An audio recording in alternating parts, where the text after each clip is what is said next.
Welcome to the weekly report. For Randall Riley, I'm Joshua Miller. Let's get right to it, shall we? This week in job board searches and clicks. Search and click activity on truck driver postings both increased by nearly 10%. Clicks reached their highest level since the last week of February, and this now makes the sixth consecutive week that clicks have increased, which again suggests that driver job search sentiment continues to grow and drivers are more actively looking for new opportunities. Truck driver searches were up 8% week over week, down 6% month over month, and up 12% year over year. Clicks on truck driver postings rose by 8% week over week and were up 44% month over month, but dropped by 5% year over year. This week in freight. In years past, load volume had not immediately returned to previous levels following the 3-day Commercial Vehicle Safety Alliance's Road Check event. Now, on average, volumes fell by 3.5% following the event in the years from 2015 to 2019. This year, however, there was only a 0.4% decline, and all major haul types are having 2.5 to 3 times the load volume as the 5-year averages for the same week. With much more spot market activity this year than in years prior, we can expect the spot market to take a little bit more time to find equilibrium following Road Check week. As mentioned a moment ago, coming off the event, load postings only fell by 0.4% week over week after the previous week's spike caused by the anticipation of the Road Check event. Dry van load postings increased by 2% week over week after the previous week's surge of 30%. Refrigerated fell by 10%, coming off a 32% jump, and although flatbed only edged up by 0.5% week over week, it sets yet another volume record. This is now the 11th time flatbed has set a record for volume in the past 12 weeks. Truck postings increased by 4% week over week.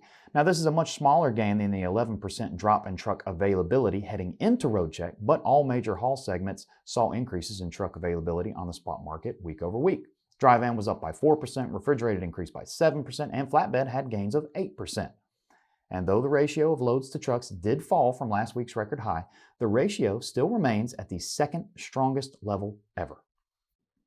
Spot rates fell by 1/2 cent per mile from the previous week's record high. Dry van was up 1/2 cent, but refrigerated fell by 13 cents after that 30-cent increase the week prior, and flatbed rates inched up another 1.5 cents week over week to, you guess it, set another record. Now for our story of the week. One fleet has managed to reduce its turnover rate from 53% to 39% in just 1 year. Following the success, the fleet has a 5-year goal of lowering annualized turnover down to 25% or less. So how'd they do it? One major aspect was their shift to prioritize modernizing the fleet's technology and practices. By doing so, they were able to simplify the work for drivers and provide them with more consistency at all levels of the job. They have begun using an online learning management system to allow for better training and communication with drivers as well as office and shop employees.